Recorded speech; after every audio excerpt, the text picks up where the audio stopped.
നമ്മളെല്ലാവരും 5G use ചെയ്യുന്നവരാണ്. High speed internet മൊബൈലിന് വേണ്ടിയിട്ടല്ലേ. 5th ജനറേഷൻ മൊബൈൽ നെറ്റ്വർക്കിനെയാണ് 5G എന്ന ഓമന പേരിൽ നമ്മൾ വിളിക്കുന്നത്. ഈ 5G എങ്ങനെയാണ് വർക്ക് ചെയ്യുന്നത് നിങ്ങൾക്കറിയോ?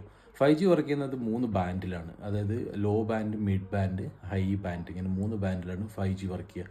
ലോ ബാൻഡിൻ്റെ പ്രത്യേകത, ഇപ്പോൾ നമ്മളൊരു വില്ലേജിലൊക്കെ പോയി കഴിഞ്ഞ് കഴിഞ്ഞാൽ 5G എന്നുള്ള നെറ്റ്വർക്ക് കാണിക്കും, പക്ഷേ ആ ഒരു സ്പീഡ് നമുക്ക് കിട്ടത്തില്ല. ആ ഒരു ബാൻഡാണ് ലോ ബാൻഡ്. ഈ ലോ ബാൻഡിൻ്റെ പ്രത്യേകത, ഒരു ടവറിന് മാക്സിമം റേഞ്ച് കൊടുക്കാൻ പറ്റും 5Gയിൽ, പക്ഷേ സ്പീഡ് 4Gനെക്കാളും കുറച്ച് കൂടുതലായിരിക്കും. അതിൻ്റെ മുകളിൽ വരുന്നതാണ് മിഡ് റേഞ്ച് എന്ന് പറയുന്നത്. മിഡ് റേഞ്ചിന് ഇത് രണ്ടും സ്പീഡും റേഞ്ചും കൂടി മിക്സ് ചെയ്തിട്ട് ഒരു കോമ്പിനേഷനിൽ വർക്ക് ചെയ്യുന്ന ഒരു ബാൻഡാണ് മിഡ് റേഞ്ച്. അവിടെ സ്പീഡ് കുറച്ച് കൂടുതലുണ്ടാവും, ആ ഒരു കവറേജും കുറച്ച് കൂടുതലുണ്ടാവും. ആ രീതിയിലാണ് വർക്ക് ചെയ്യുക. ഹൈ ബാൻഡ് എന്ന് പറയുന്നതാണ് ആക്ച്വലി 5G. അവിടെയാണ് 5Gയുടെ കറക്റ്റായിട്ടുള്ള 10 Gbps വരെയുള്ള സ്പീഡ് നമുക്ക് കിട്ടുന്നത്. പക്ഷേ അതിനൊരു പ്രത്യേക പ്രോബ്ലം ഉണ്ട്. അതിൻ്റെ പ്രോബ്ലം എന്ന് പറഞ്ഞു കഴിഞ്ഞാൽ അതിന് റേഞ്ച് കുറച്ച് കുറവായിരിക്കും.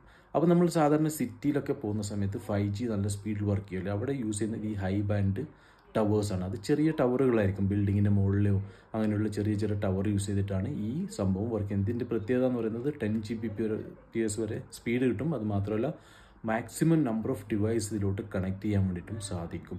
അപ്പോൾ ഇങ്ങനെയാണ് 5G വർക്ക് ചെയ്യുന്നത്. അപ്പോൾ നിങ്ങൾക്ക് നെക്സ്റ്റ് ടൈം 5G സ്പീഡ് കുറച്ച് കുറവാണെങ്കിൽ നിങ്ങൾ മനസ്സിലാക്കണം, നിങ്ങളുടെ മൊബൈൽ ഡിവൈസ് മേ ബി ഒന്നുകിൽ ലോ ബാൻഡിലോ അല്ലെങ്കിൽ മിഡ് ബാൻഡിലോ ഉള്ള 5Gയിലായിരിക്കും കണക്റ്റ് ആയിരിക്കുക. അല്ലെങ്കിൽ നിങ്ങൾക്ക് നല്ല സ്പീഡ് കിട്ടുന്നുണ്ടെങ്കിൽ മനസ്സിലാക്കേണ്ടത് നിങ്ങളിപ്പോൾ വർക്ക് ചെയ്യുന്നത് ഹൈ ബാൻഡിലുള്ള 5G നെറ്റ്വർക്ക് യൂസ് ചെയ്തിട്ടാണ്.